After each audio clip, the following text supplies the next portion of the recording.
trying to teach chatty kids can be hard work, and kids' attention spans are way shorter these days, and when they're really comfortable with you, they feel more open to interrupt and talk over the top of you.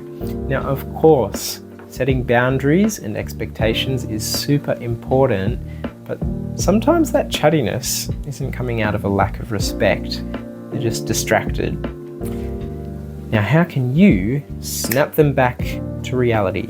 Well, here are 5 things that I do to grab the attention back from my kids. Number 1, using interest-provoking phrases with a pause. I like to say something like, "Listen to this," and then pause if I'm about to make an important point. If I need to ask them a question, sometimes I say, "I have a question for you," and pause. And pausing after the phrase gives a slight moment of unnatural flow to your speaking that can draw your kids' ears back to you. Number 2, volume changes.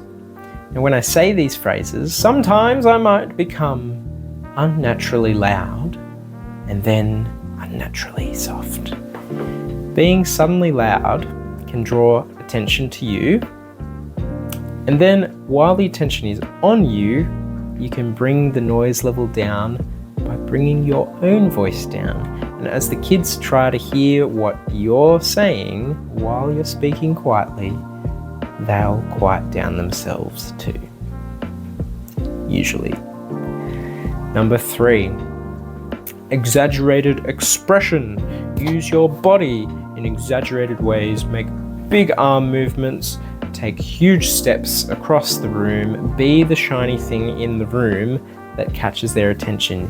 You be the distraction so that they are not distracted by anything else. Number 4, speed changes.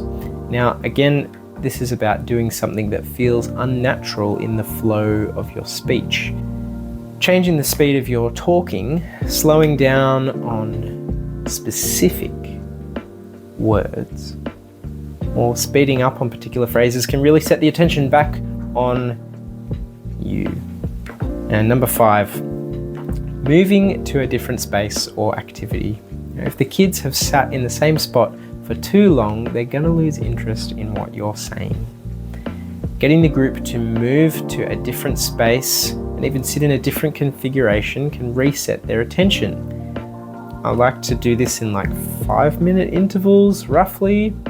Depending on the age of the kids, I'm talking like kids in year 3, 4, 5, 6. It varies.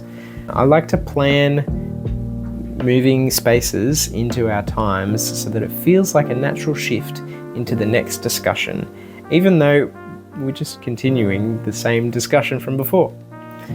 You might move from a group in front of the whiteboard to sitting at the back of the room in a circle, or even just turning around to face the opposite direction. I mostly like to move kids enough so that they have to physically move their body before sitting down again. And after they've moved and changed what they're looking at, they're more likely to be ready to engage with what you've got to say again. Chatty kids, they're hard, but hey, better than kids that won't say anything at all, right? Thanks for your time. I hope this has been a help to you. I'll see you in the next video.